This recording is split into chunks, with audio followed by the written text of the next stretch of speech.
Your Honour, overnight I prepared a very brief chronology with some references. I hope that it's helpful, particularly on the timing of payments.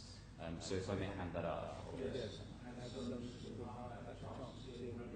He's seen it, but just very recently. Yes. So no doubt, if there are any objections to what's said, I'll be told at some stage. The only other point of housekeeping overnight is simply that in relation to the jurisdiction complaint, my learned friend informs, Your Honour may recall that there was a suggestion that because there are no assets in the jurisdiction, there might be no jurisdiction. My learned friend has informed me this morning that he's not running that point, so that can be left aside. I won't take you on into the chronology at this stage, if I may, because I'm dealing at the moment with this question of whether there's a judgment or otherwise. I think when we get to the merits of the complaint, the fraud defence here and the equivalent complaint in New York, then perhaps I'll deal with it then.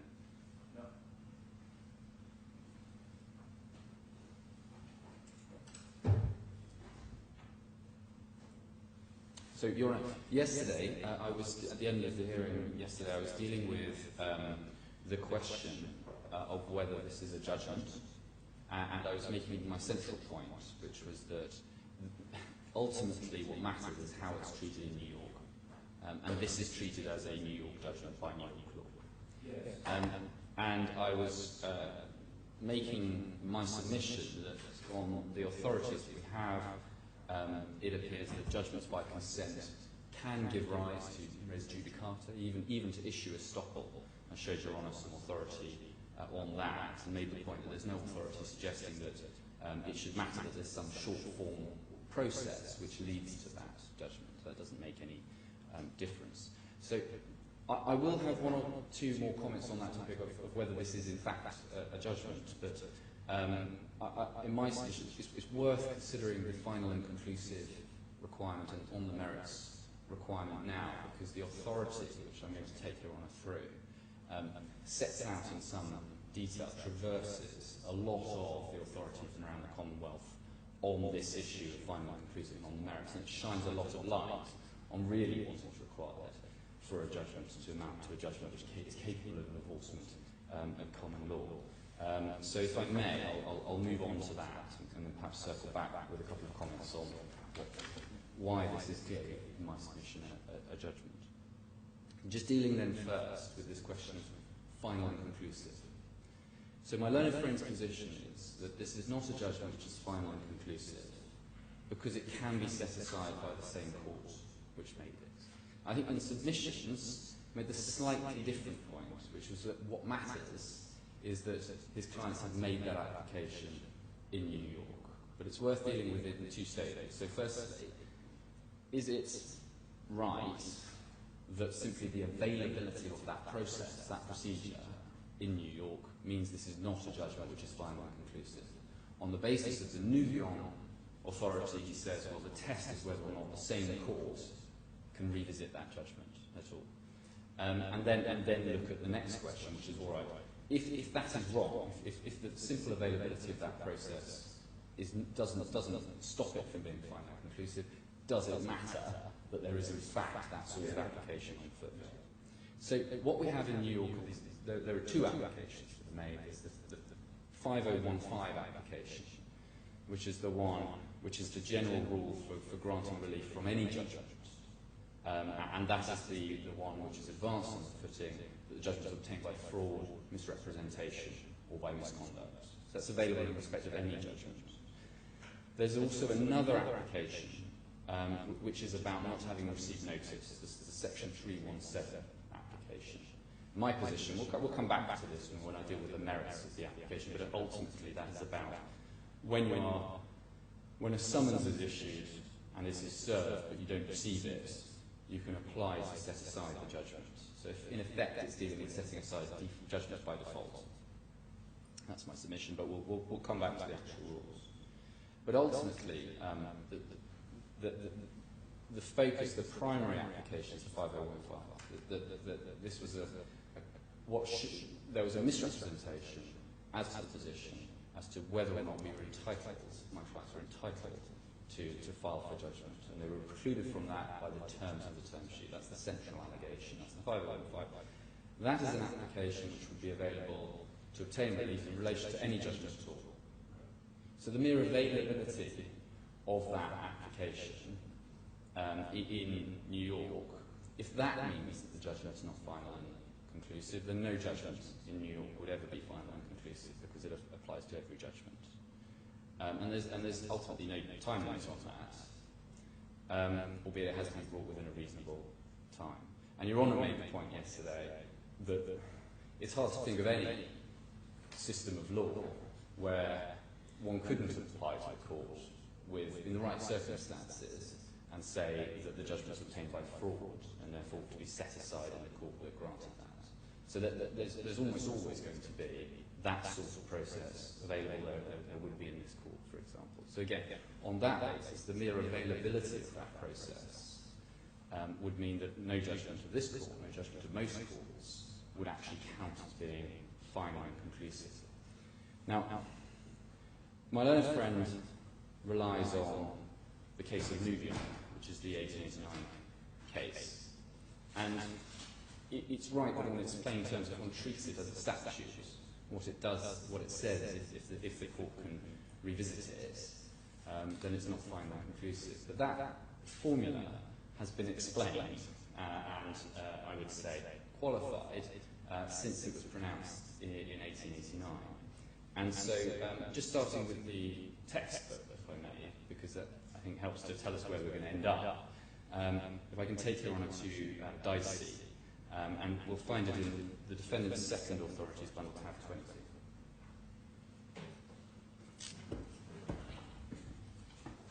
Paragraph 14023, if I may.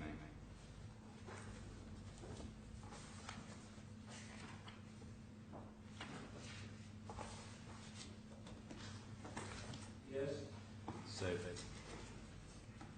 it's about halfway down that paragraph. I think we've taken some of this.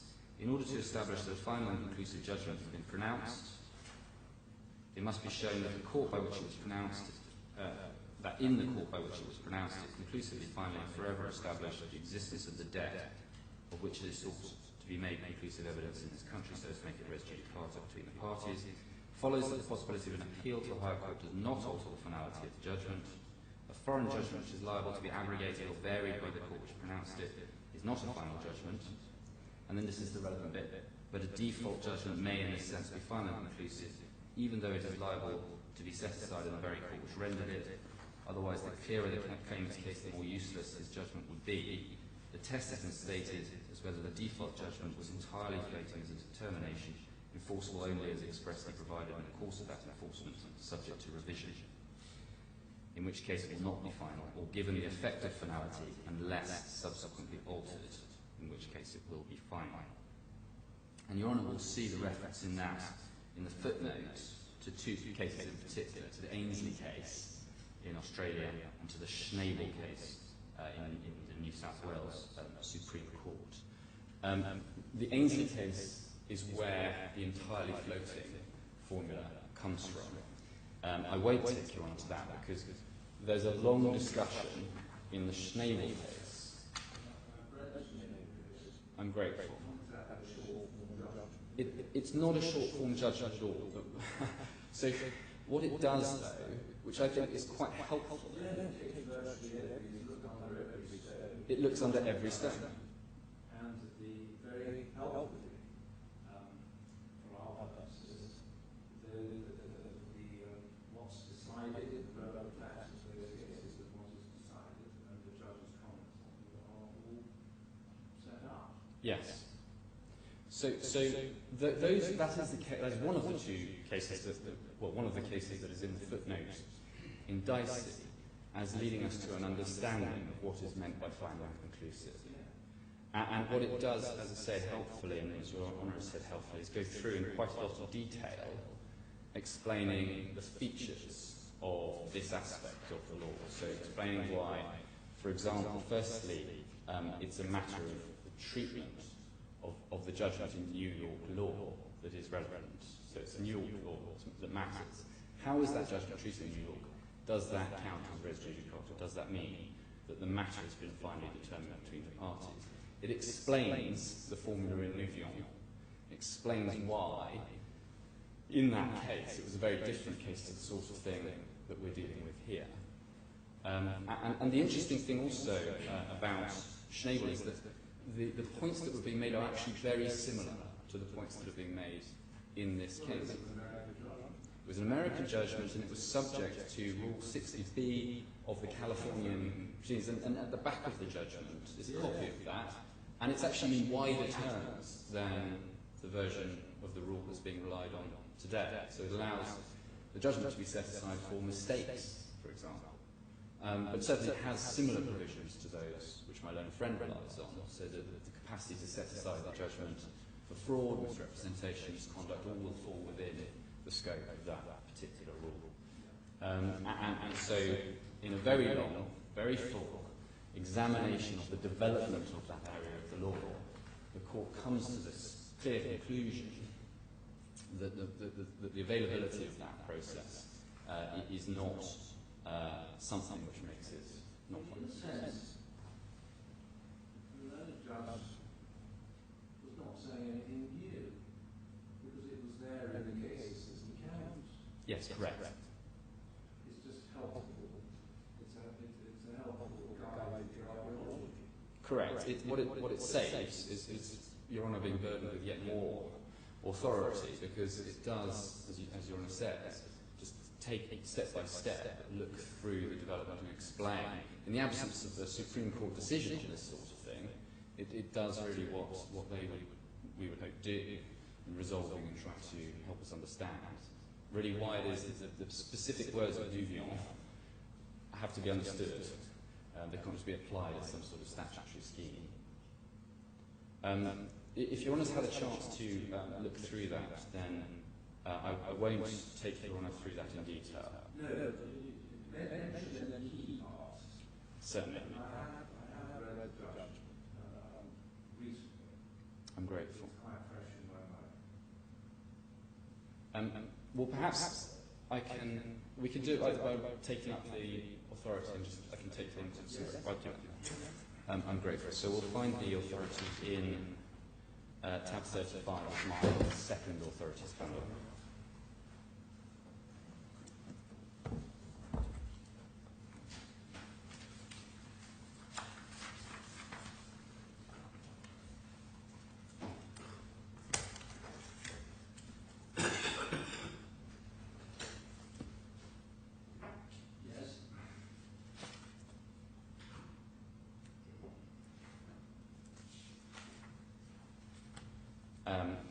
So we see the discussion starts at paragraph 77, or 76 really, and then we see in particular at paragraphs 83 to 84 they're dealing with this point that one can't enforce as a default judgment, and makes the point which emerges from the Boyle case, that the effect of that would be to mean that the clearer a case is, the less likely you would be able to get your judgment enforced, which can't be right. So it's applying a common sense approach. It deals with Ainsley in some detail at paragraphs 89 onwards, so I won't go through that in detail.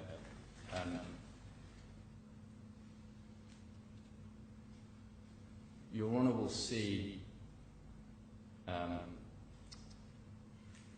paragraph 104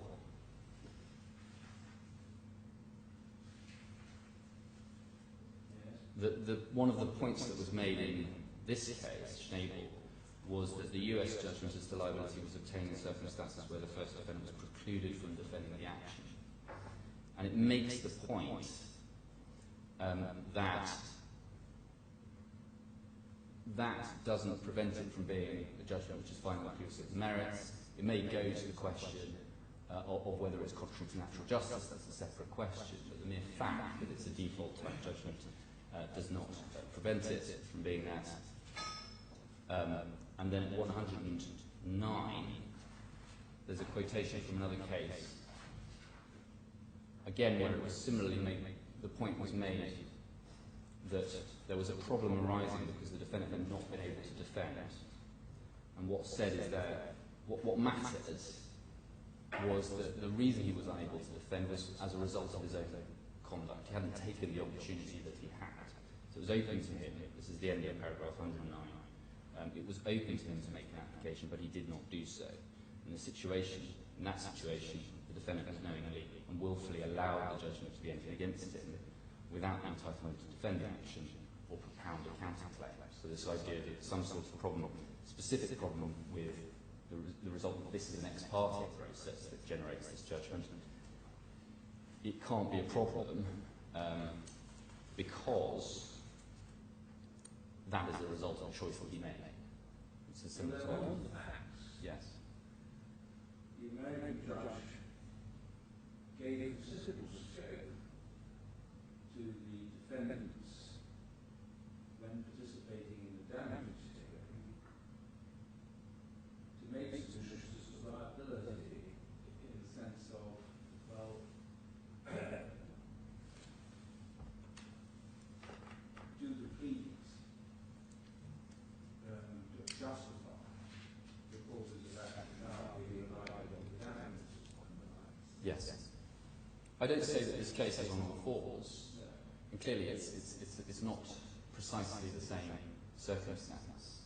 The point that I'm making, and really, my learned friend runs a defence that the way in which the judgment was obtained was contrary to natural justice, and ultimately these points go to that. He does, well, in its skeleton argument he does, yes. I didn't hear any of that during the oral submission. Neither did I. I don't know whether it's been abandoned, maybe that he's waiting to respond to my application for immediate judgment before he raises that. He does run that case into skeleton, and I can deal with it quite shortly. So it may be that this is more relevant to that issue. But the point being, I'm making, just in terms of finding conclusive and on the merits and what is required for there to be a judgment, simply that it's helpful. There are helpful pointers in this judgment to the effect that if you give away rights willingly, then you can't subsequently complain that you haven't had that right. There's a helpful comment or dicta by Sir Anthony Evans, or Justice Evans, as he was then, paragraph 110. Now, this, I think, is quite helpful because what it does is it shines a bit of a light on the suggestion that a procedural judgment can't be a judgment that's enforced. What Sir Anthony Evans says here, this is in the Desert Sun Loan Corporation Hill. The natural meaning of final and on the merits is that there has been a final as opposed to provisional determination of the party's substantive rights. So that's the conclusion. So we see that there in the Court of Appeal in England, that's the test is being adopted in that sense, not in the nouveau sense that Eleanor Fenn contends for. Returning to the requirement that the foreign court's judgment must have been final and on the merits, the distinctions usually drawn by the English court are between final and interlocutory in this context, including both definitive, e.g. leave to defend, and provisional, interlocutory injunctions and rulings, between substantive and procedural, or between the substantive issues and, for example, a limitation defence, which is held not to involve a decision on the merits in black power. So it would seem that the rule defined in terms of a final judgment on the merits cannot apply when there was no more than an interlocutory decision on a procedural and non-substantive issue. So, and I'll come back to what is meant by on the merits, but one can get a little lost in saying, well, it needs to be on the merits in the sense that it's not procedural. That's about the... This awful distinction between interlocutory and final determinations is terrible. The English procedural law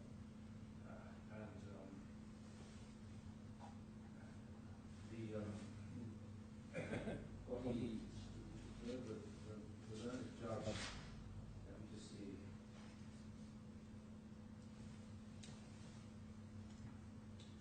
The last sentence is clear so far as Justice Evans is concerned. The judgment on the merits cannot apply when there was no more than an Yes. And you would say, well, the instant case is not an illogical decision on a procedural and non-substantive issue. Yes. And what I'll come back to is this point that one has to look, if one looks at the rule in Dicey, and we'll come back to it, but if one looks at the rule in Dicey for enforcement of foreign judgments, it says nothing about on the merits. It says that the judgment must be final and conclusive. When we get to questions of issue of estoppel, it talks about final and conclusive on the merits. Now, what that subclause on the merits has been elevated to mean, in my learned friend's submissions, one has to have a background, one has to have a judicial mind applied to the specific issue. Quite. And that's right. And the answer, and the reason why on the merits doesn't appear in Dicey is because you need on the merits in the issue of estoppel sense, because you're trying to work out what has been decided.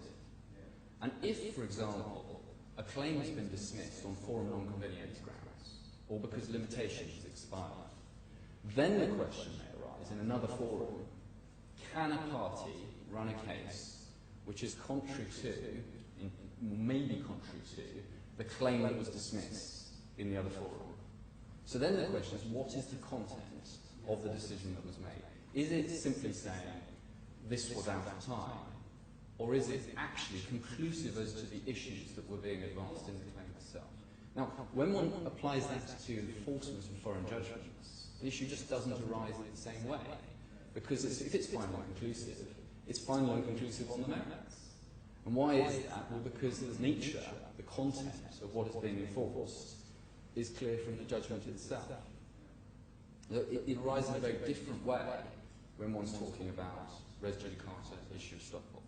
And that's where the confusion lies, and that's, I think, when Mrs. Justice Andrews perhaps stepped a little bit outside of really where the discussion about her ladyship was taking place. She was talking about res judicata issues. And even on that, where she said in that case, a judgment by consent can't be on the merits, clearly that was not stated with the benefit of all of this authority that there is in the background. But for our purposes, it doesn't matter, because insofar as a judgment to be enforced needs to be on the merits, well then it always is on the merits, in the sense that it creates a judgment, it reduces an existing liability to a judgment which is enforceable. If the legal rules themselves, given their plain meaning, indicate that a judgment given upon an affidavit of confession is a judgment that can be enforced. Yes. Is that complete? In my submission, yes. Other than to identify the authority, such as a screen that shows that the enforcement law must have regard to the law of the original court in determining the status of the judgment. Yes. That's my submission. My learned friend's position obviously is very different. His position is that this is a matter of assumed DRFC law, is the way he puts it. And that's why he tries to elevate this on the merits requirement, the requirement of on the merits, to being a requirement that there be some inter-parties battle. And he also relies on the In Re More case, the Faithful case about the bankruptcy, interpretation of bankruptcy from 1884, elevates that to a requirement that there be an action, which he then defines as meaning something equivalent to a claim, or a claim form related proceedings rather than application. That in particular, one can see is wrong when one looks at the Berliner case we looked at yesterday, which was about a short form bankruptcy proceeding establishing the existence of a debt. And in the case of Ainsley, what was going on there was that the wife in Ainsley, Judicial separation of the maiden. that's right, and she began that proceeding So she began a proceeding in Western Australia by making a complaint, it's described as. In the report of the judgment, it's described as an application, but there's no suggestion that there was any sort of formal petition or claim form that was served in those proceedings. And as a result of that, the husband consented to the decision, and then subsequently, when he moved to New South Wales, he brought proceedings against her, saying that she hadn't been entitled to live separately from him, and therefore claim for that. And so he was stopped by the Perth decision. So there was no sense in which the way in which the first judgment came about, merely by reference to a complaint, was in any way problematic. Well, they do. There are some differences in the way that courts around the Commonwealth enforce. So certain courts in the Commonwealth will enforce non-money judgments.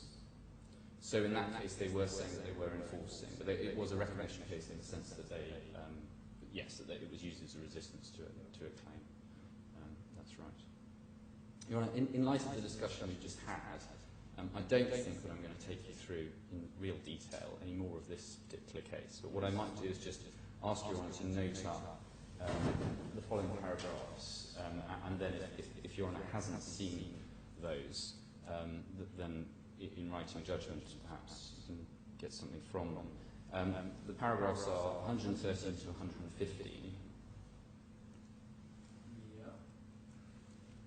126 to 127,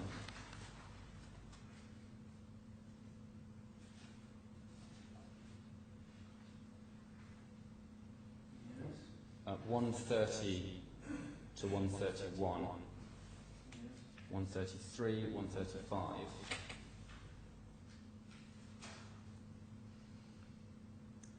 139 in the quotation in 141, and 146, but I will just pause at 146, which is on this point of there's some magic in the fact that an application has been made. About halfway down, we see in the Kalin case, Henry J. considered Kalin's application, which was framed because the judgment was entered as a result of the striking out of Kalin's pleadings with an undefended assessment of damages was unenforceable. Henry J. said, 563, a default judgment, so long as it remains unreversed, is to be treated as final. Sorry, yeah, 146. Yes, 146. And relies on the English case of Black Corson. And the quotation there is helpful. So, there are some authorities which say a default judgment is enforceable. Yes, there's a process by which they can be set aside, but until that course has been followed, it remains in force. And no doubt one might read into that, well, once one follows that course, once one makes that application, then somehow the judgment stops being final and conclusive. But it seems to me that's just simply they were dealing with what was in front of them. There had been no application, just as there hadn't been in the Schnabel case. But they're not saying that simply by making an application. Yes. It remains final. The fact that there is an application is irrelevant to stay. Yes. And it seems to me that in these proceedings, the defendant has admitted that certainly in New York, my client can continue to enforce the judgment pending the application, the motions that have been made to set aside the judgment in New York. So in the recent witness statement that came in over the weekend, the point is made that there has been an application for a stay, as well as an application to set aside the judgment. There's an application to stay pending resolution of that motion. And what is said in terms in that witness statement is, well, absent of stay, they would be free to enforce. Yeah. And as we've seen, what matters is the treatment of the judgment in New York. So there you have an admission that the judgment will be treated as continuing to be enforceable unless and until a stay is ordered in New York.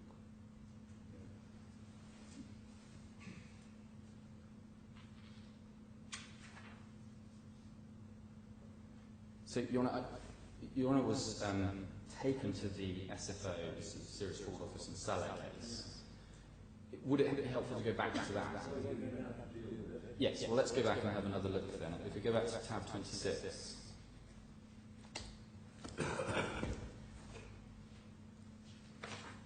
So perhaps just to recap on what this case is actually about. So what had happened in this case, and I'm going to just describe it and then I'll take you on to the paragraphs, is the prosecutor in Canada had seized shares owned by the defendant. And this had happened in the context of the forfeiture proceedings in Canada. So the prosecutor had advanced a criminal case for money laundering against the defendant, and in the process had seized some shares. And in that process there's been an order requiring the minister to take possession and control of those shares. So that's what has happened. So we see that at paragraph 30 to 31. And it was called a management order in Canada, if you want to seize that. And the defendant had contested those proceedings. And so then we see at paragraph 36 what had happened to the enforcement proceedings. The motion was never heard or ruled upon by a Canadian court because on the 4th of April 2014, the Chief Federal Prosecutor informed the court and the lawyers of Mr. Salah and Mrs. Niam by letter that the Crown would be withdrawing the applications for forfeiture against them both. So the Crown didn't offer any evidence. The letter said that Mr. Rodich, prosecuting counsel, will take the appropriate steps to formalise that decision through filing notice on the record and addressing the matter before the court. And then the reasons for the decision of the prosecutor weren't explained. We then see the order that the court made. It's at paragraph 44.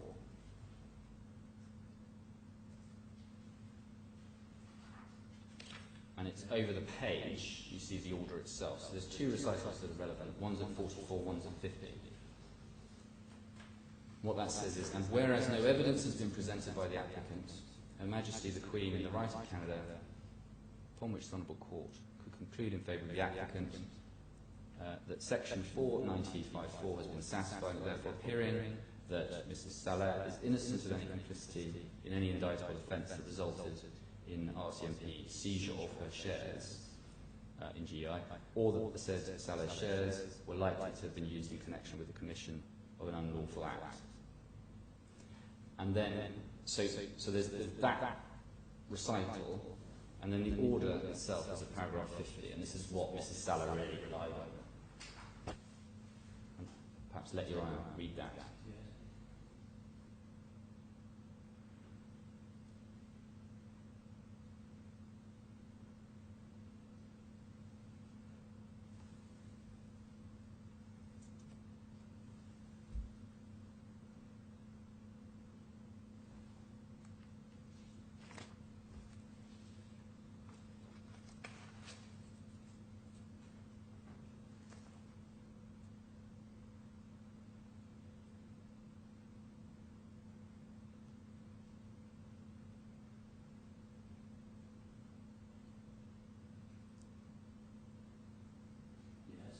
So these are proceedings between the Canadian prosecutor and Mr. Salah, in relation to which this order is entered by consent, simply after the prosecutor withdrew the complaint and offered no evidence.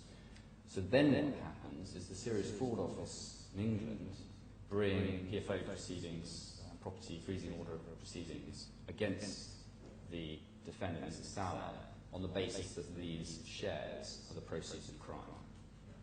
And so what she tried to do was set up the defence that this had already been decided forever and all time against everyone in rem, against the world, and that was what Mrs. Justice Andrews was. Yes, well, quite. That was what Mrs. Justice Andrews was dealing with, and the reason. Well, there is. It's really quite short, and one finds it in paragraph 96 of the judgment. Yeah, well, let's jump to that reasoning, and then we can go back to the bits that my learned friend picks out. So 96 to 97.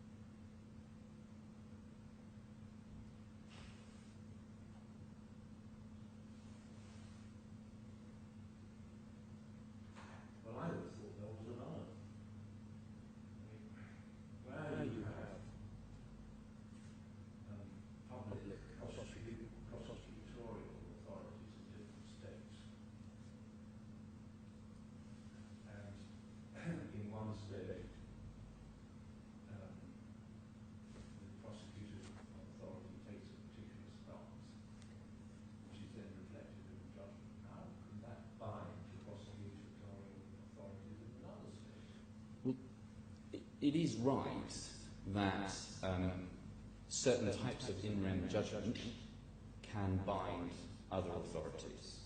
And so there was discussion. Well, what was said was the decision of the court in the place where the shares are registered was binding. And so it's right that in certain circumstances, a decision in the court of the location of assets can be binding in rem against the world. No, that's right, but that's always the case in rem claim.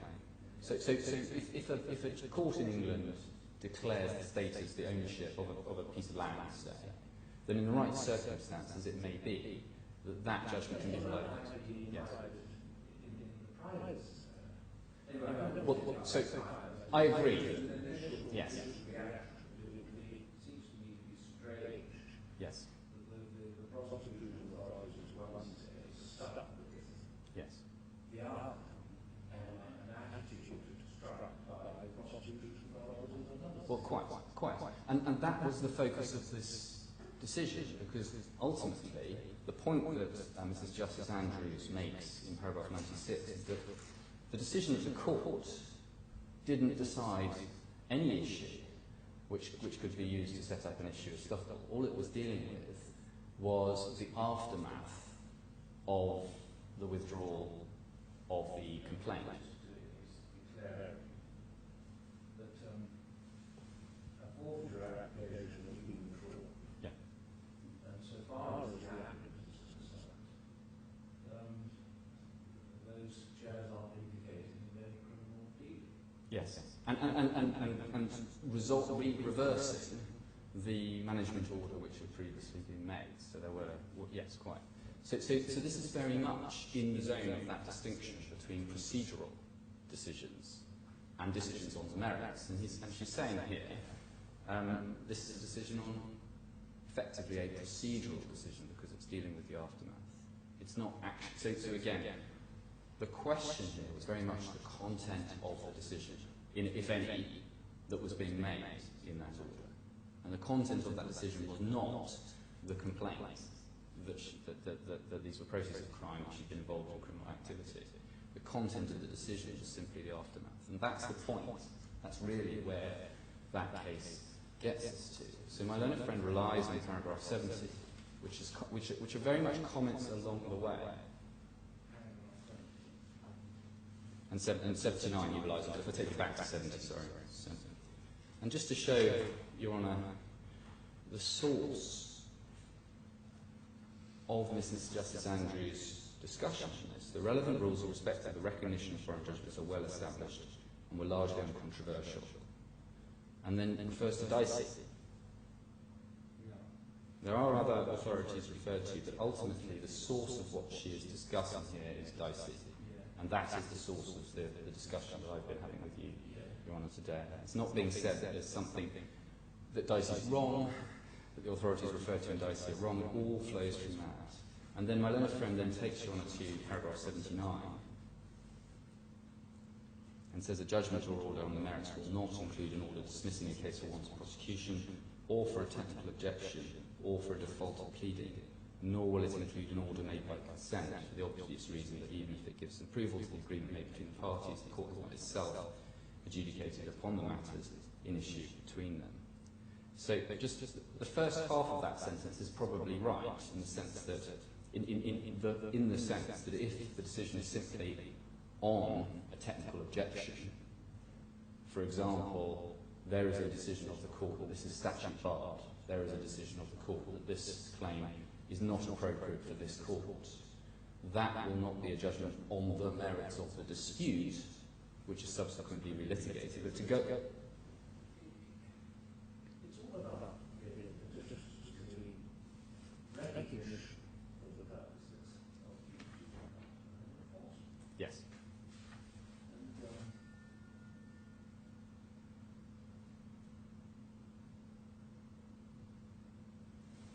You've got to, decide whether the duty to do not, you have to look carefully at what in fact has been decided. Yes. How the matter came before the court, what has been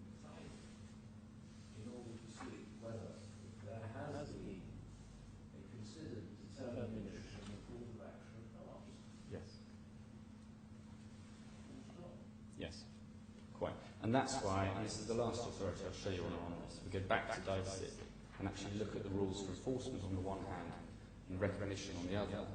There's no reference to on the merits as being some additional requirement in relation to enforcement, whereas there is I think it was tacked on the statute, wasn't it? in the statute. Well, if you look in DICE,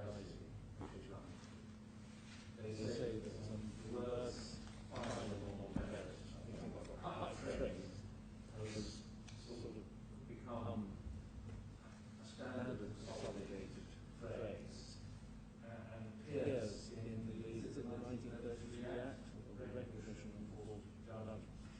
It may do, I don't know. We've got, but I was, yeah, so if we go to Defendants tab 20.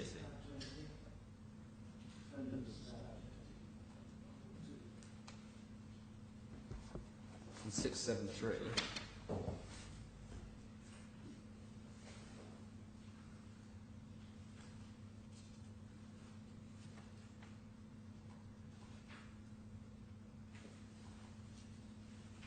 So this is Rule 42. Is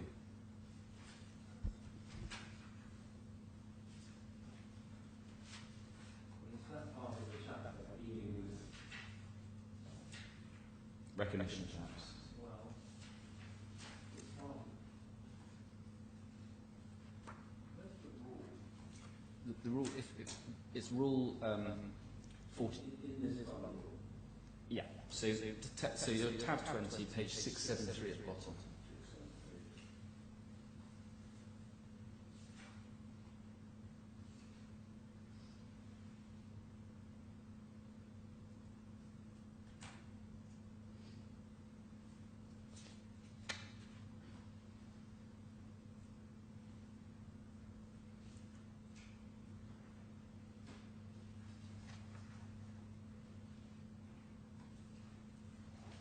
There's a subheading. Maybe the phrase final or inclusive. Yes, it could be. We've got a copy of the 1933 Act, so I can look at that. I don't, off the top of my head, I'm afraid, know. The point that I'm making is that the reason that on the merits doesn't appear in this rule is because when you're talking about enforceable judgments, it doesn't add anything. It adds something when you're talking about recognition, because it can be difficult to discern exactly what is being decided by any particular judgment, particularly when it's a foreign judgment. It might be hard to know. So Your Honour is absolutely... There's something that's stuck in my memory about how that phrase crept into the Act. But never mind. I will look for that when I'm adjournment. But I think the standard view is that final and inclusive doesn't really add much to final, but it's become the phrase that's been deployed. My point here is that one doesn't see on the merits in this rule at all. No, quite, but it does appear in terms of the second part. So if we're relying on DICE, this is just as Andrew's relying on DICE, and on the merits can't form a part, and I've explained the reasons why. It may be that technically, on some views, one can say, well, it doesn't need to be final and inclusive on merits. The problem comes when one says it needs to be final and inclusive, and it needs to be on the merits. The question is, what is it final and inclusive of? Is it final and inclusive of the merits, or is it final and inclusive of some procedural decision? That's the issue when it comes to issue of estoppel. But when it comes to enforcement, it's just not the issue. Yes.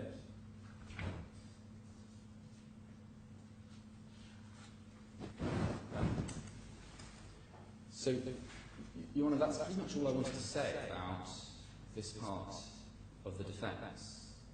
And so the position is that this is not the sort of judgment that this court should be enforcing for this variety of reasons. But as Your Honour says, what matters for the question of whether it's a judgment is its treatment in New York law. And we saw that yesterday, and there's no doubt about that. It establishes the debt under the guarantee. It's on the merits in the sense that it's about a liability, it's not about a procedural issue.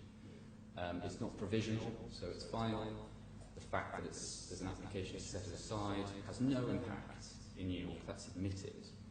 The fact that it's created by a short form process, there's no authority to suggest that that should make any difference. That is authority to show that short form processes are not a problem. Not this specific process, but the question is then, well, what is it about this process that's problematic? If it is, and as I said, it may give rise to questions, and I'll deal with them, of natural justice, but that's a separate question. So the question as to whether or not, as a matter of law, this is the sort of judgment which can be enforced is not to do with that. So on that basis, I would submit that there is no real prospect of my learned friend establishing this part of his defence. And if it matters as a matter of the jurisdiction of this court, then Your Honour can decide this issue on the papers. There's no facts associated with this.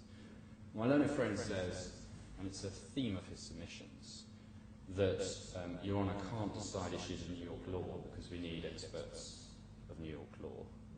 Your Honour will recall the Felicia case in which Your Honour gave judgment with the Chief Justice to the effect that this court doesn't do things quite the same way as the English courts. And in the argument for that case, I relied on the case of MCC-Proceeds, where Lord Justice Evans, as he was, the point I was making was, well, in some cases, even the English courts rather say they're relying on expert evidence, but in fact they're deciding the issues themselves. And the MCC-Proceeds case was exactly that.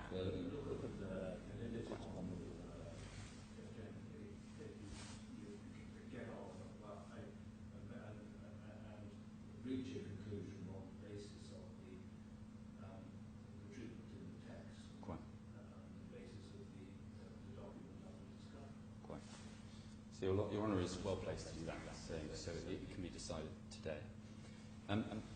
Your Honour, I was then going to move on to the rest of the immediate judgment points, the rest of the defences that are raised. So the ones that we heard about yesterday were final and conclusive, and I won't repeat that, it's the same. There are, however, in the skeleton, two further defences raised, and they are breach of natural justice and, regrettably, I say, fraud in this court. So my learned friend says in his skeleton argument, for the first time in this court, that his case is that this judgment was procured by fraud by my clients. Well, now, is the concept of fraud in the state of New York different from the concept of fraud? Well, the test is different in the sense that the test in New York is fraud, misrepresentation, or other misconduct. So the other misconduct suggests that there is some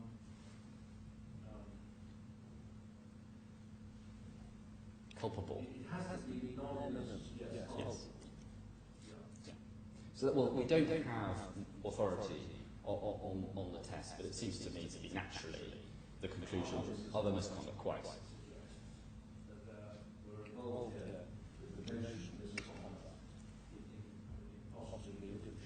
Quite. And indeed, if one looks, for example, at the witness statement submitted just yesterday, which deals with the question of stay, the application for a stay in New York is put squarely on the basis of fraud. So there's no doubt that in New York, my learned friend's clients, New York lawyers, are alleging fraud left, right and centre. In this court, however, they have not done so until my learned friend's skeleton argument was submitted on Thursday. And indeed in London, the London lawyers of my learned friend's clients had said that they simply were not in a position.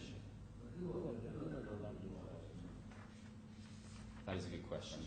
I do not know who the London lawyers are. Reynolds Porter Chamber.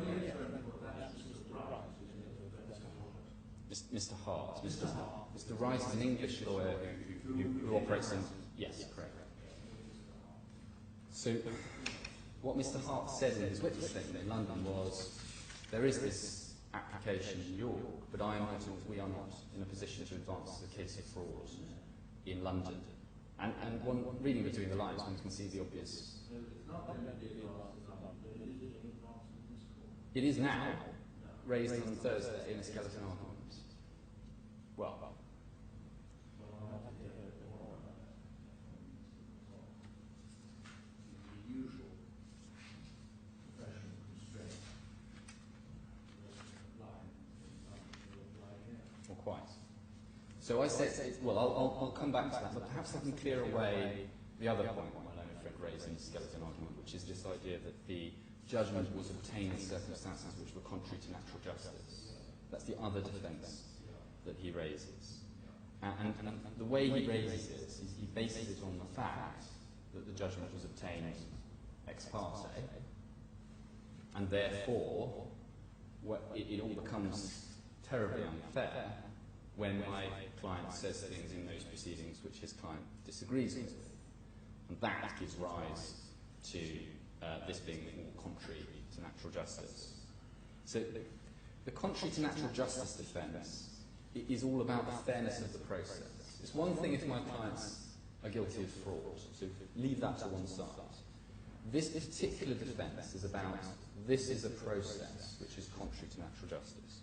And it's right that normally a paradigm instance of where a process is unfair is where one party doesn't get a right to be heard, isn't served with the proceedings because that's the procedure.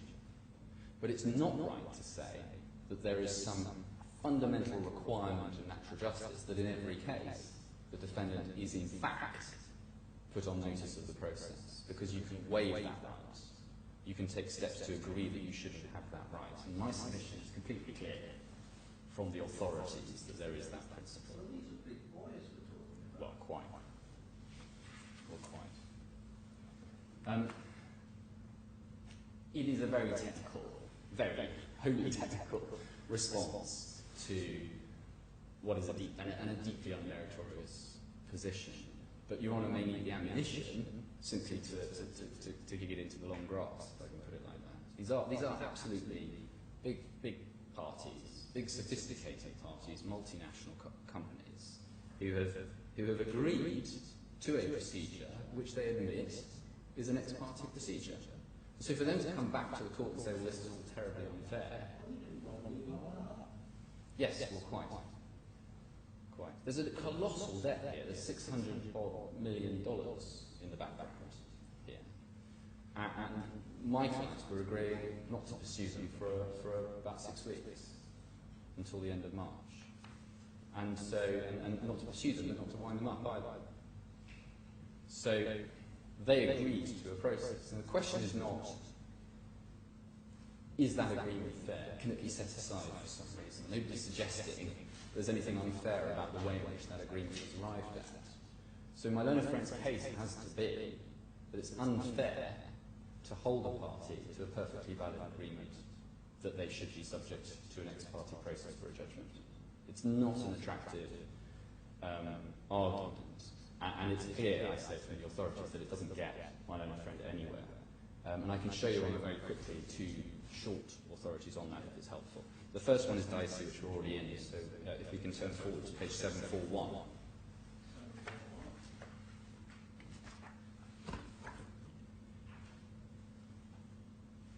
And it's paragraph 14, 165 and 166. But not the whole of 166. If you want to just read 165 for me, and then I'll tell you which bits of 166 are relevant.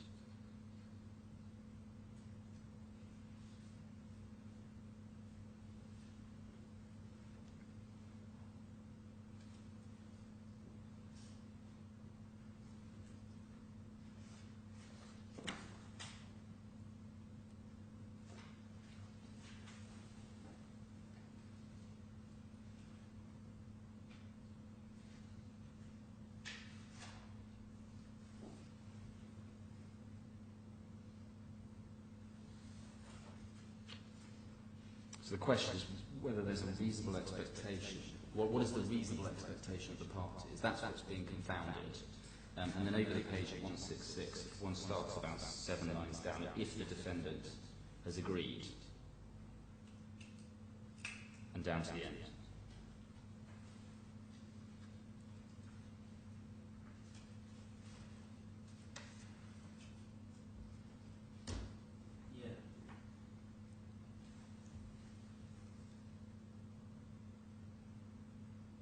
So in particular, it's not contrary to natural justice that the man who has agreed to receive a particular mode of notification of legal proceedings should be bound by judgment in which that particular mode of notification has been followed, even though he may not have had actual notice of them.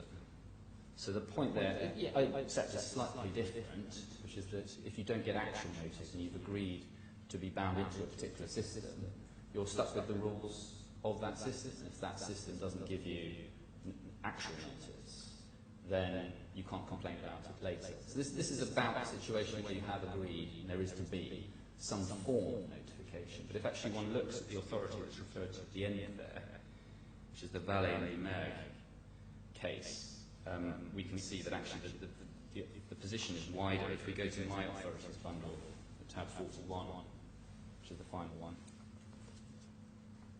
Sorry, my second authorities bundle.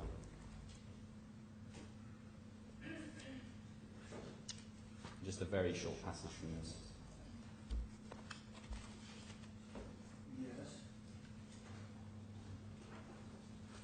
If one turns to page 1227, top right.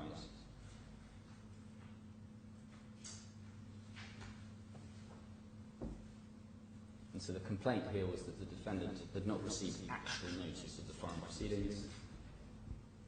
1227, in that paragraph at the top, about halfway down, these are short form judgments, happily, where it starts now if this be so, the replication is not an argument for denial of this notice, but consists of a statement of facts which show, by the agreement to which the defendant has come a party, no such notice need be given to him, and that the plea, which is in substance the circumstance in which the judgment was obtained, contrary to natural justice, cannot be supported, for that it is not contrary to natural justice that a man who has agreed to receive a particular mode of notification of legal proceedings should be bound by a judgment in which that particular mode of notification has been followed, even though he may not have actual notice of them.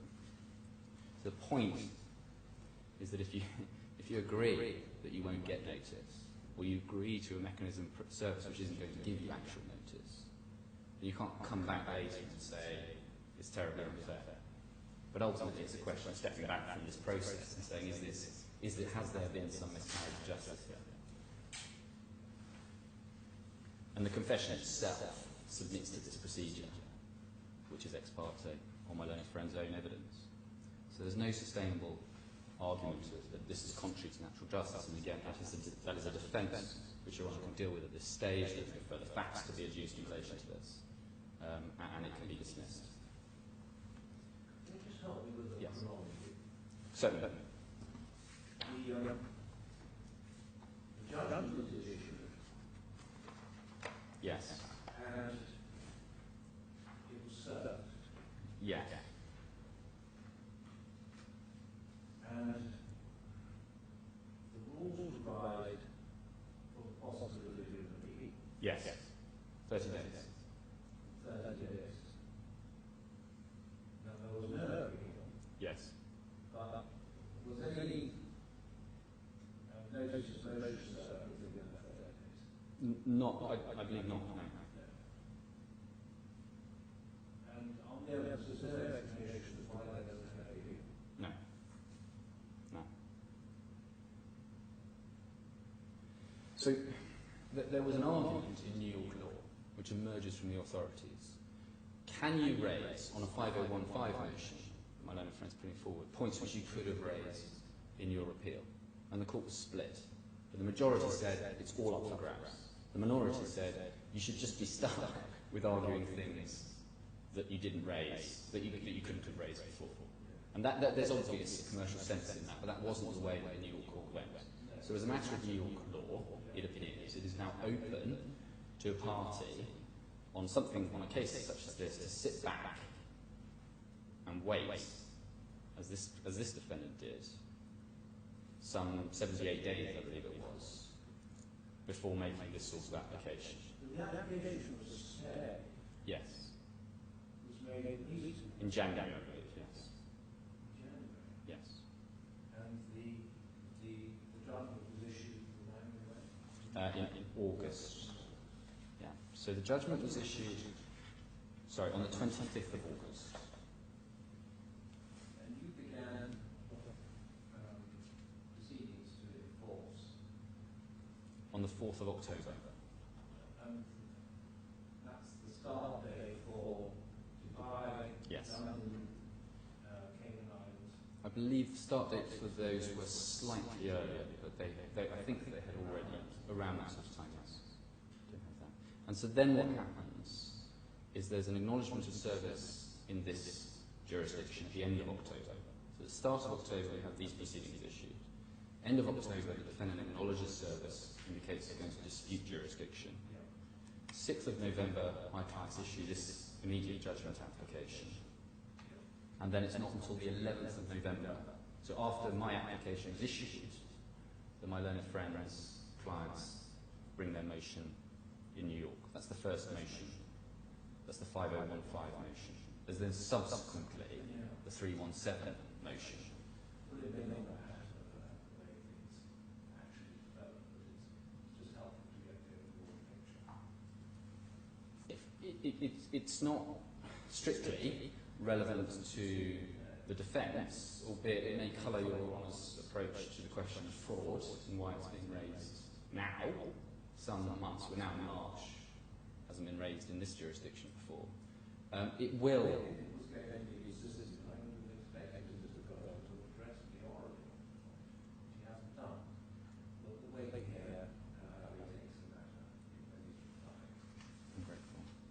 It seems to me I ought to deal with the points because they are made. Yes. Yes. I have fraud, and then I have, because that's the only other defence available, and then I have stay. I think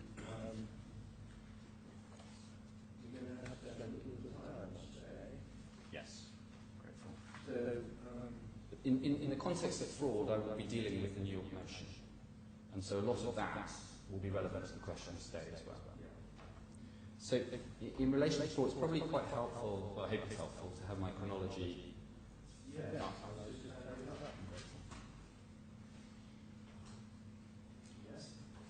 So just before we get to the facts, just to remind you, as you'll be well aware, so the complaint has to be to establish fraud as a defence in this court that my client deliberately misled the New York court. Yes. Quite. So all of these arguments about implied terms, my own friend said, well, I've got an arguable position that there's an implied term in this contract which precludes enforcement in New York. All of that, I say that's not arguable, and I'll explain that to you. But even if it's arguable, that's insufficient, because what my learned friend has to show is that it's arguable, not just that there was this implied term, but that my clients knew that there was this implied term, and therefore they knew that there was this invisible term in the contract, and so when they said that there was they weren't precluded from filing for judgment, they were lying about it. Very difficult when the term doesn't appear on the page. It makes the whole thing very, very difficult. And not only that, but my learned friend's case has to be, because I'll take you through the chronology, but it's quite clear that some of these payments were late on the agreed facts. And my learned friend...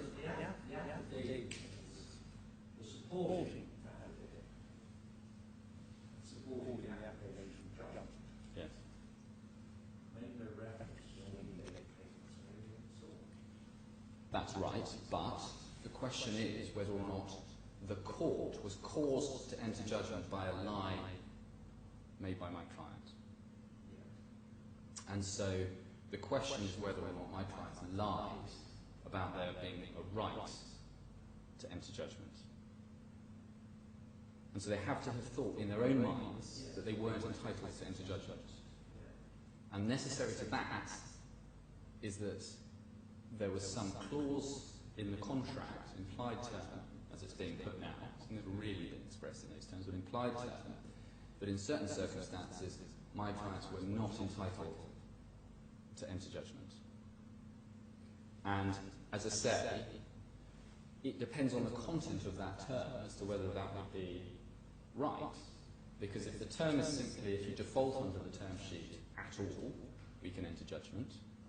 Well, then my clients did have, there was an entitlement to enter judgment. So they weren't lying. If they thought that, then they won't lie, and the fraud claim just fails. So that's what I'm trying to explain is that my learned friend's case has to be not just that there was no restriction on entering judgment, but that the restriction was that as long as at the particular date of the judgment, his client was up to date with payments, then my client couldn't enter judgment on the confession. That's the first thing. And then secondly, that my client knew that that was the position, that that was the restriction. Because otherwise, the lie doesn't cause the judgment. Yes. And there's no particularisation whatsoever of that case. About the mind, about the mind of my client, about how that knowledge of this implied term is said to arise. It's simply not particularised. And the way it's raised in these proceedings is, I say, completely unsatisfactory. My learned friend, we've exchanged preliminary skeleton arguments before Christmas, and my learned friend said there are a number of potential defences to this claim, and fraud was identified as a potential defence. It wasn't said at that stage there is a defence of fraud. And as I say, in England, Mr. Hart puts in a witness statement saying, at this point, we're not in a position to advance a case of fraud. And so then, Your Honour directed that the parties file evidence in reply to the cross-applications. So we get the defendant's evidence in reply to the immediate judgment application. It's worth just looking at that now to see how it's arisen. It's in bundle 1, tab 18.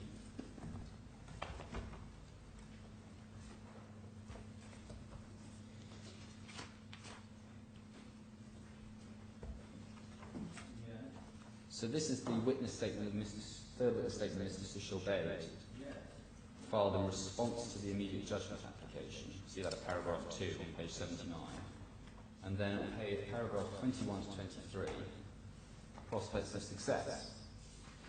And so what's said is EGFL has raised before the New York Supreme Court a number of legal, factual and procedural reasons as to why the confession judgment should be vacated. Each of those positions are arguable and there's a good chance that it be set aside. As a result of, you see that two-thirds of the way down, the third claim is fraud, misrepresentation, misconduct. And then says that it will be a matter of great concern to the DRC courts. There's no fraud allegation in this court in that paragraph. If EGFL succeeds on one or both of its motions, the confession of judgment will be vacated and the enforcement proceedings commenced in a number of jurisdictions might naturally fall away. And then EGFL further contends that the entering of the confession judgment was administrative in nature. And it's not a judgment. So that is the defence set up in the evidence.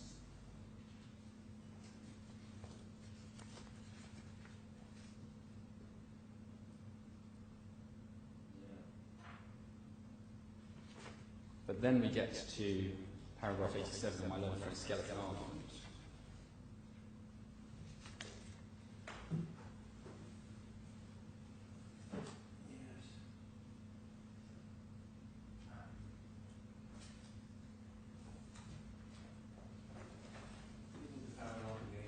Yes. 87.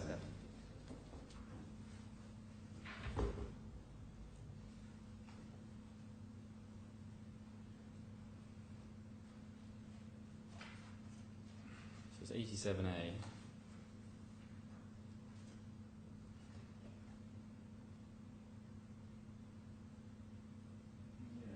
Then it recites the Dicey Rule 88 and then says the 5815 motion is predicated on the fact that the confession judgment was obtained on the basis of fraud, misrepresentation or other misconduct.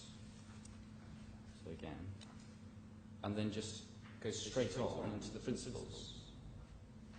But then it says, it does say, paragraph 92, the deception or misrepresentation to the New York court is a matter which should be fully tried in the DRC court. And then 93 asks for an adjournment. So it's completely unexplained. It's not just that this is an allegation that's raised for the first time on Thursday after all the evidence is complete, but it's just not, even in my own skeleton, it's not particularised, it's not explained orally. Perhaps there'll be, the reason for that is that my own friend says that it's advanced in response to my immediate judgment application. One would have thought that there would have been some reference to it when dealing with the merits of the New York position. But there's just, I mean, the basic problem is that it's not clear what my clients are being accused of at this point. What is the basis on which it's said my client knew and deliberately, dishonestly advanced an allegation of that, sought judgment, told the New York court that it was entitled to judgment? It's not, in my submission, terribly attractive. Your Honour will know that if this is a defence that is to be advanced, the question for today is whether that defence has any real prospect of success. However, in deciding that, the court will bear in mind the threshold for establishing these sorts of allegations in this court. So the question would be whether the defendant has a real prospect of successfully establishing a case of fraud to the necessary standard in this court. And Your Honour will know that in deciding that at trial, the court will have in mind that these fraud is not something that is normally undertaken or committed by the normal mass, and so that's why courts approach it with a degree of scepticism, particularly in the circumstances such as this, where one party has an undisputed right to claim a very large sum of debt. Now, to get this whole case off the ground, my learned friend would need to establish three things. And the focus has been on two of these, but there's been no real discussion of the third. The first one is this implied term. My clients were not entitled to seek judgment while the defendant was compliant with the term sheet, or in my learned friend's case, up to date with the term sheet. And that's just a question of law. So for this court, it's a question of understanding sufficient of the background, looking at the document and being able to interpret that document. And it's often said in this sort of context, oh well, the court can't give summary judgment on the interpretation of the contract because it needs to have the factual matrix in mind. And the standard response to that is, well, what facts are there that you need to establish which would colour the court's view of the contract? It's the standard response to summary judgment, immediate judgment application based on a point of contractual construction. Ordinarily, the court can look at the contract, particularly where it's reduced to writing, and decide that. The term sheet. Quite well. So the question in that is simply looking at that term sheet. At trial, the question will be, does that term sheet impose any kind of limitation beyond the 31st of March 2016 on whether or not my client can seek judgment, can seek to enforce the obligations? Well, I'll say, first of all, I see commercially very strange that parties enter into a payment plan. Yes.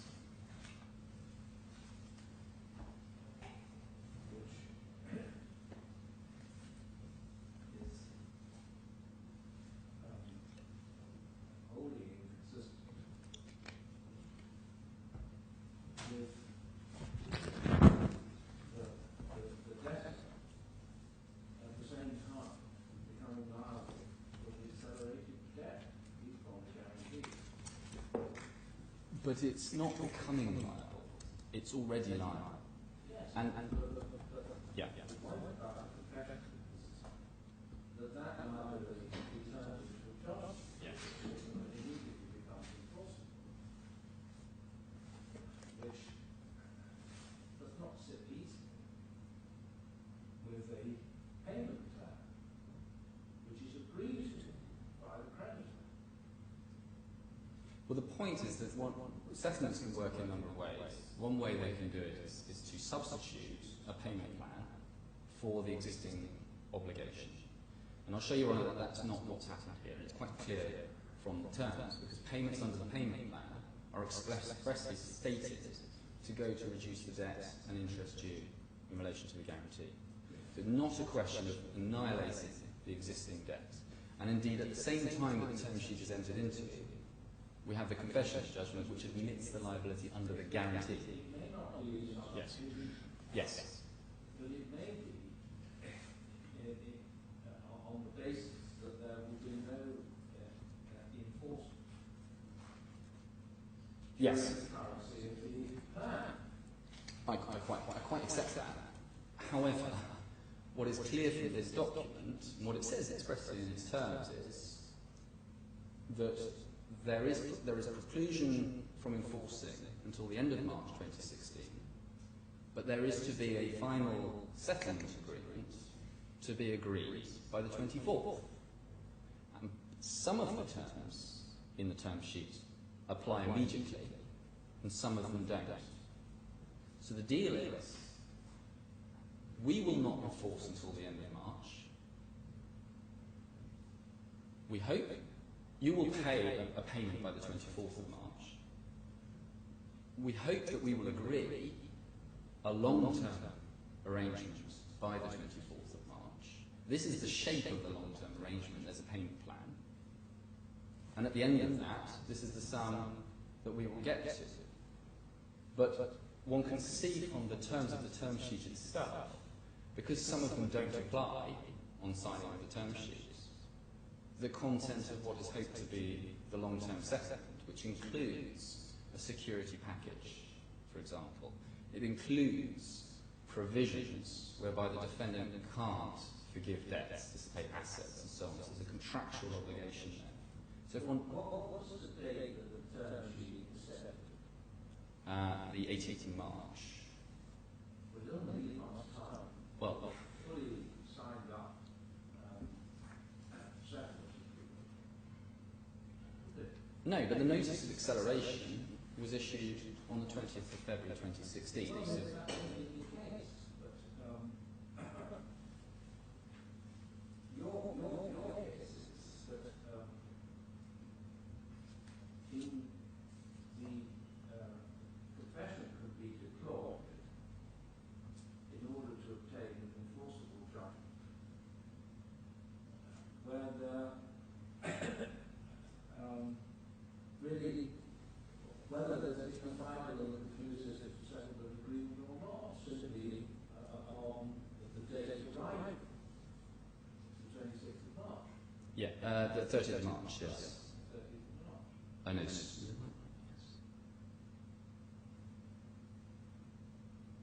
31st of March. Yes. So yes, because what's happening here is the defendant is being given some breathing space so that the parties can agree a full, complete settlement. So it's how many days is it between the inception of the term sheet and the date?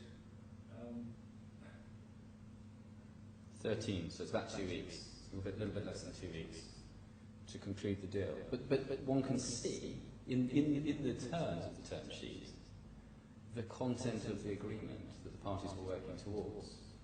Because you can see, for example, in Clause 8, provisions for a lender collateral package, which was to be security for the debt. We're already a long way down the line, because we've got debts due under a credit agreement that was entered into in 2014. We then have the guarantee in September 2014 in defaults, and then there's the notice of acceleration. So we're already at the point where the defendant is driven to the position that it has to, in this term sheet, admit its liability for the total sum of some $600 million. So $500 million, $617 million, is undisputably outstanding at that point. So then the question is, well, how are you going to stop us from shutting down your operation? We're going to go. So the term sheet says in terms. Perhaps we should just look at it as we may. It's bundle 2A, page 299.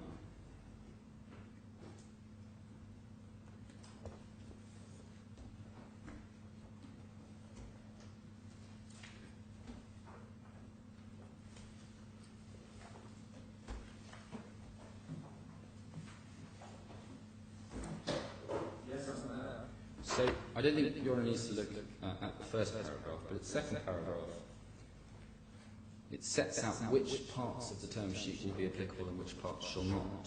Terms and provisions of the term sheet designated upon execution, including portions of section 4, shall be immediately binding and effective upon the parties.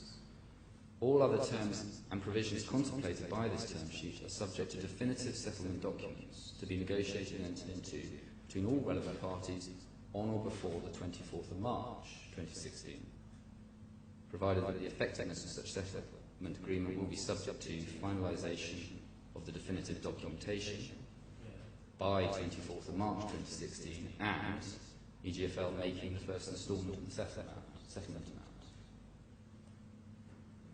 So there clearly is to be an agreement of a definitive settlement within a very short time frame, within a week. There's very much last chance. Upon execution of the term sheet, the lenders undertake to forbear, suspend and hold in abeyance all of their rights, actions or claims of whatever nature, including presenting winding-up positions and on the confession of judgment, against EGFL or its affiliates until 31st of March 2016, provided that EGFL makes the first instalment of the settlement amount of 10 million on or by 24th of March 2016. So, the first question is, well, is there scope to imply a term here at all?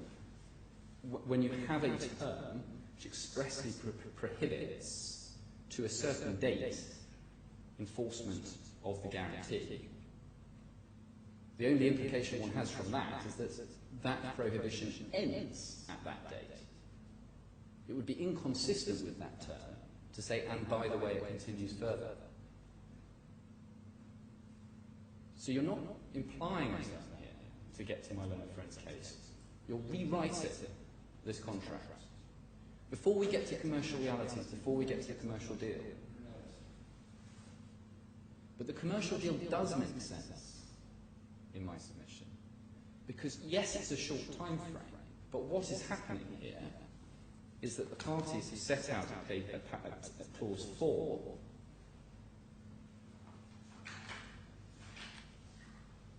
in effect heads of terms as to where they're going to get to. Yes, correct. So that's well at section 3 they confess the liability. And at the top of page 301, you say in consideration for the confession of judgment in the aggregate amount of 617 million, and then lenders waive all rights. But then clause 4 is the payment plan, which sets out a settlement amount. This is what we will ultimately take. Early settlement payment, if you get it to us early, we'll take 360, so we'll knock about 50.5 million off that. And then, and albeit this provision is not preceded by upon execution of the term sheet, one sees that, for example, on paragraph 3, in clause 3, we recall from the preamble it says some of the terms are, some of the terms are. So paragraph 3 you have a specific, each paragraph starts with a heading. Paragraph, clause 4, upon execution of the term sheet this shall happen, but then in everything else isn't.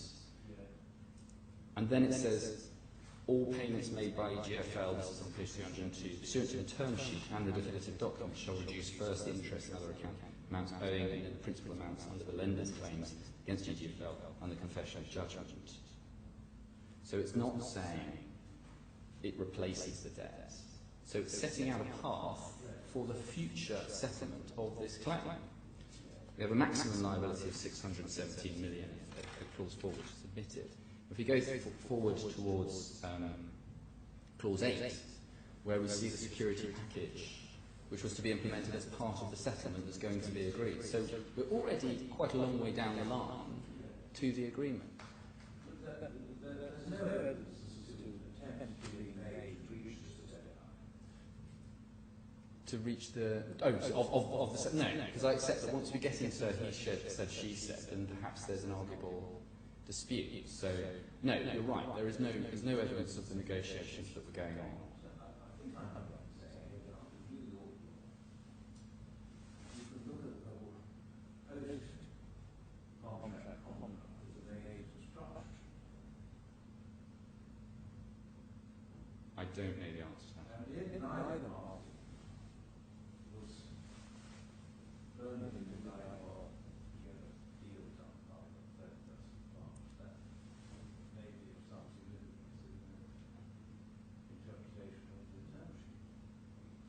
Well, it's not. One can postulate facts which might assist my learned friend, but none of them are being advanced today.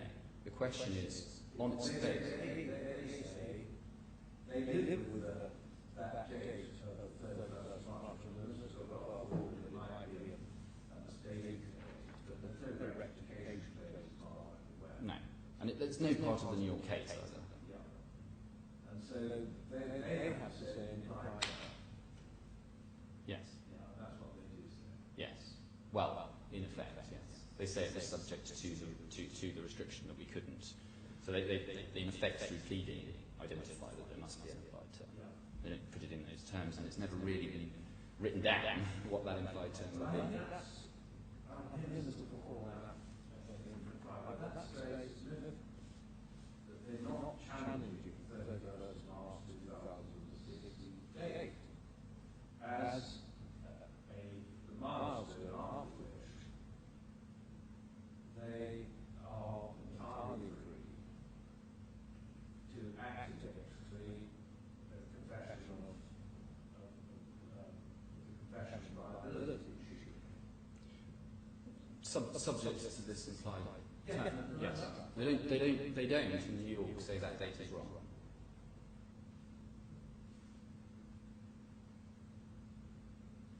So The way this has to be implied.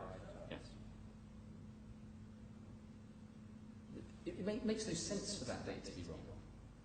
There's $617 million outstanding. If that date was 2017, my own friend's case is give us 10 million, less than 2% of your liability, and we'll wait for it.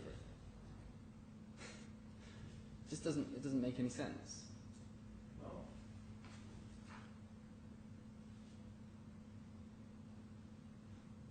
We can't enforce this term sheet. We can't enforce anything.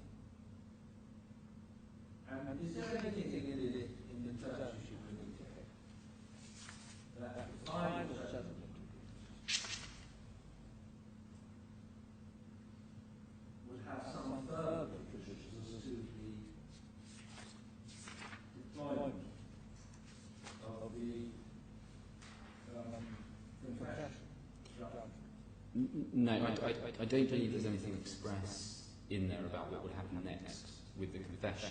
But your honest instinct is right, that if there is to be a full settlement with a binding series of payments, then it would make sense, could make sense in a commercial context, to have some term stopping us from enforcing in the interim as long as they kept up those payments. But what I'd suggest is that it doesn't mean that being a nice, sensible commercial deal, it doesn't mean that in this particular circumstances, particularly where you have a partial settlement, that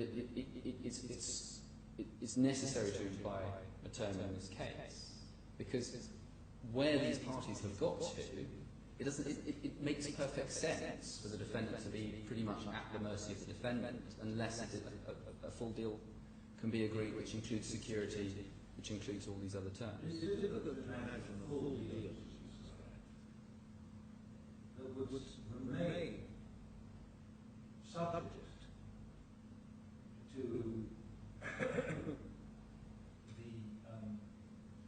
the creditors being able at any time in their absolute discretion to enforce the judgment. I accept that towards the end of the process, if you want to see what I mean, because towards the end of the process there's an early settlement date. So accept that it wouldn't make much sense if we could keep collecting these payments and then just present a bill for default. That's really any reason why I wonder if there's anything in the term sheet that would suggest that we must have full settlement by the 31st of March, and part of that full settlement will be further provision as to how and when the confession of judgment can be deployed. So what we have in the term sheet is simply we will have a full settlement by the 24th of March. Not the second part, that the content of that settlement will include provisions as to that. Includes that the parties will be contemplating what would be a rational But other than the points that Your Honour makes, that one might expect the defendant to insist on that. But all of that common sense is directed at what would be the content of the subsequent full deal, if I'm allowed to call it that. And it doesn't mean that this, what is expressly a partial agreement, is it giving any forbearance after 31st? Readiness of parties to be able to conclude final transactions by 31st March. Not so. What state of play was each camp in terms of progress towards completion of the final sale. No, that's right. So, other than the fact that what we have in this document is an outline of the whole deal. Bits of it are being applied now, and bits of it are subject to further discussion, such as, in particular, the content of the security package, paragraph clause 8, as I said, and in clause 14 there's a status quo covenant and things like that. Just to help with this sort of your point here. Yes. Remind me when you moved to seek judgment on the confession. That was the day before the judgment was issued, so it was the 24th of August. Your Honour will see that halfway down page 2.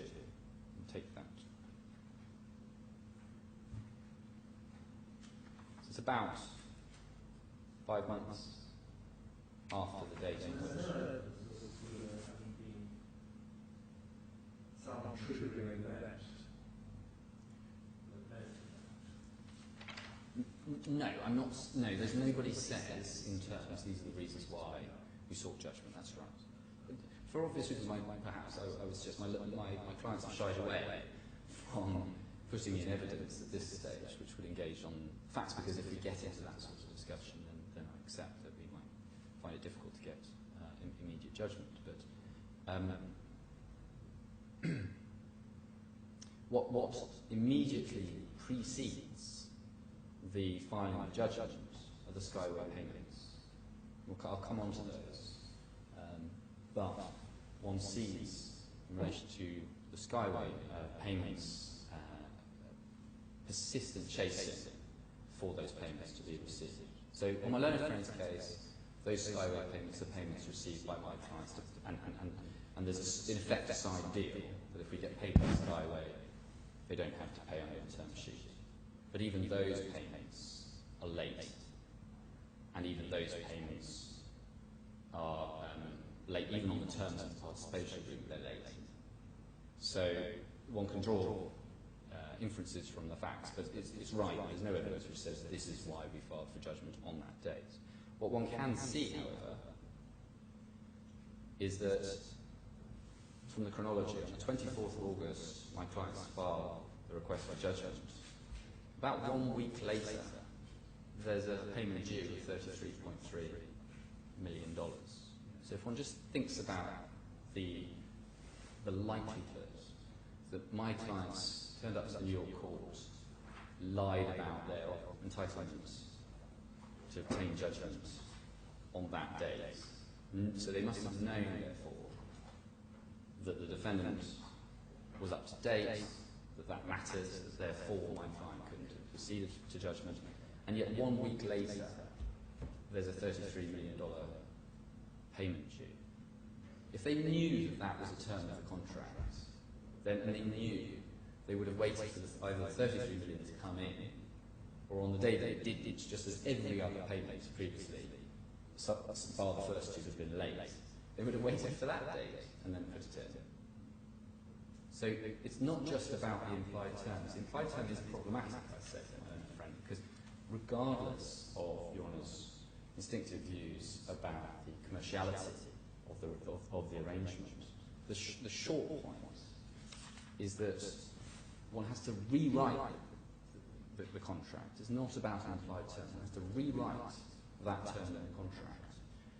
And that, I suggest, is quite different from implying what's going on here is that the creditors are in an extremely strong position. And Yeah. it's been before. After the acceleration has occurred, these debtors are facing the possibility of winding up. And creditors want to have a trump card in their bank accounts, which they are free to deploy at any time after a stated date, Yes. entirely in their unfettered discretion, as to when it suits them. Yes. And it's not. And these debtors were in mercy Yes. and agreed to it, because at least they were getting this breathing space Yes. to the 31st of March 2016. And to the extent that that date was passed, they knew the law of Barclays was hanging over. Yes. And the right to pursue the judgment is not immediate access to the defendant's bank account. As we see, it's a process that so far has taken 6 months, 7 months. So it's not an immediate. It upsets the entire apple. If you get this judgment, then well, I suppose you could still, there could still be a final binding judgment. But the sword of Damocles is now available with the hands on. Well, The creditors waving around. well, we're inching closer to that position, and I say inching because, as I say, the defendant's taking every single possible defence where it can to enforcement in all the jurisdictions where it's being pursued. Well, now we're 6 minutes